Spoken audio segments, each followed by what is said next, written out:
Anxiety seems to be the governing paradigm of our lives.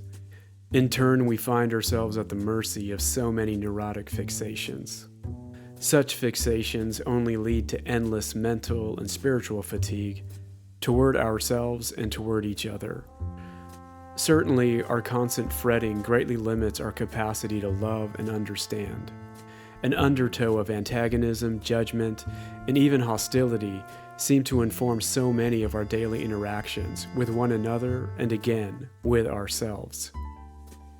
The great American poet Langston Hughes, however, offers a deceptively simple antidote that epitomizes the lost art of just being cool to ourselves and to each other with brevity and tremendous wisdom. As always, please like, subscribe, and most importantly, comment. I'd love to hear your thoughts and insights on the various topics I discuss. I've had the poem Motto by Langston Hughes memorized since I was a teenager, and I've held it close to me for as long as I can remember. It's incredibly short and reads as follows. I play it cool and dig all jive. That's the reason I stay alive. My motto as I live and learn is dig and be dug in return.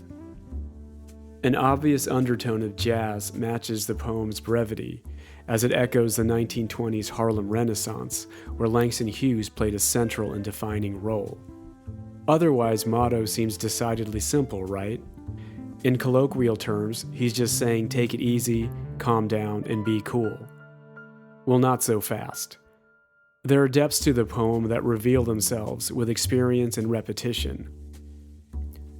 Over time, Motto becomes a mantra of sorts that rivals aspects of wisdom found in the ancient Taoist works of Lao Tzu or Zhuangzi, or maybe even the Zen Buddhist poems of Dogen. Being cool in Hughes's poem is not at all an invitation toward being hip or trendy, chasing the latest style or cultural trope to exhaustion.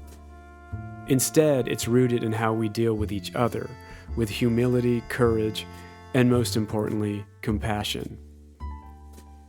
I'm reminded of certain characters that embody this poem in fiction and elsewhere. The character Darius Epps in the brilliant show Atlanta, played masterfully by Lakeith Stanfield, immediately comes to mind. So does Paul Newman in Cool Hand Luke, or Cliff Booth in Once Upon a Time in Hollywood. Jim Casey and Tom Joad in Steinbeck's Grapes of Wrath embody this spirit, as does Sonny in James Baldwin's masterpiece, Sonny's Blues.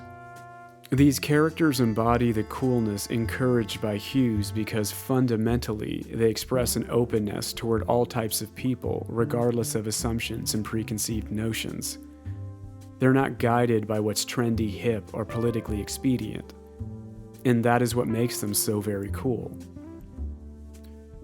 Much to the chagrin of his many critics, a kind egalitarian thrust is often at the heart of Langston Hughes's work.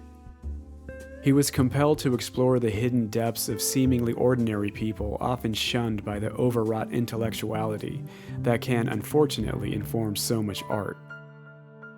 According to the Poetry Foundation, in Hughes's own words, his poetry was about workers, roustabouts, singers, and job hunters. People up today and down tomorrow, working this week and fired the next, beaten and baffled but determined not to be wholly beaten.